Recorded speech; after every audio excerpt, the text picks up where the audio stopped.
Abay, aminado po ang Transportation Department na hindi sapat ang 10,000 pisong fuel subsidy para nga sa mga bus.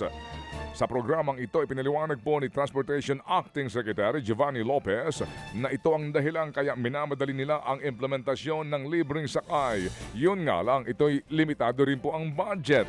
Kaya kailangan pang pag-aralan ng mabuti kung saan mga ruta ipatutupad ng pamahalaan ang libreng sakay. Oras daw po na matapos ang mamamahagi ng ayuda at ang programa para nga sa libreng sakay, posibleng balikan daw po ng DOTR ang sinasabing desisyon sa taas pamasahe. Naniniwala ko in the event po na talagang natapos namin itong mga ganitong programa, ako naman po ay lalapit ulit sa ating mga pangulo, sa ating economic managers at pag-usapan po namin kung kailan dapat na magtataas ang mga pamasahe based on the previous recommendation at kung nararapat na po. Yan po ang tinig ni Transportation Acting Secretary Giovanni Lopez. Nakakuha naman daw ang flag carrier na Philippine Airlines ng sapat na jet fuel para po sa nakatakdang operasyon nito sa mga susunod na linggo. Yan po ang tiniyak ng PAL matapos sabihin ng Pangulong Bongbong Marcos Jr. na posibleng hindi mo na paliparin ang ilang flights dahil sa limitadong supply ng langis. Ayon po sa PAL, may sapat itong supply para masuportahan ang mga biyahe nito kasama ang mga long-haul flights. Nakikipag-ugnayan na rin daw ito sa mga supplier at stakeholders para matiyak ang patuloy na biyahe ng airlines.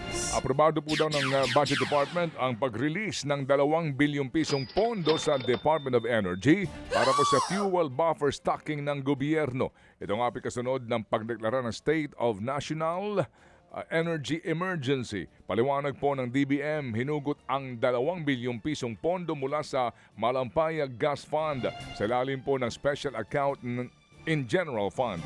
Inaasahan daw po makakatulong ito para makabili ang gobyerno ng kaukulampong langis pandagdag sa inventaryo ng bansa at matiyak ang walang patid na operasyon sa transportasyon, agrikultura, logistics, emergency response at ilang pang kritikal na sektor. 2 bilyon lang ito. Parang ito lang yung na-deliver doon sa armored van sa ilalim ng hotel. Isang hotel na tinanggihan. Na tinatanggihan na Oo. kasi busy pa daw ho yung mga tumatanggap ng maleta. Oo. 2 bilyon lang ito, ha? Oo. Samantala, nakikipag-ugnayan na Hindi po. kaya, andun pa kayo armored van? Wala na siguro. Oo, kasi syempre, inflation ngayon. Baka kailangan na nila. Sige. Eto naman mga kapatid, nakikipag-ugnayan po ang Pilipinas sa Amerika para makahugot ng supply ng langis mula po sa US-sanctioned na mga bansa. Paliwanag ni Philippine Ambassador to the US, Jose Manuel Romualdez, nakikiusap sila sa US State Department para sa mga waiver o exemptions para makabili ng langis mula sa ibang bansa.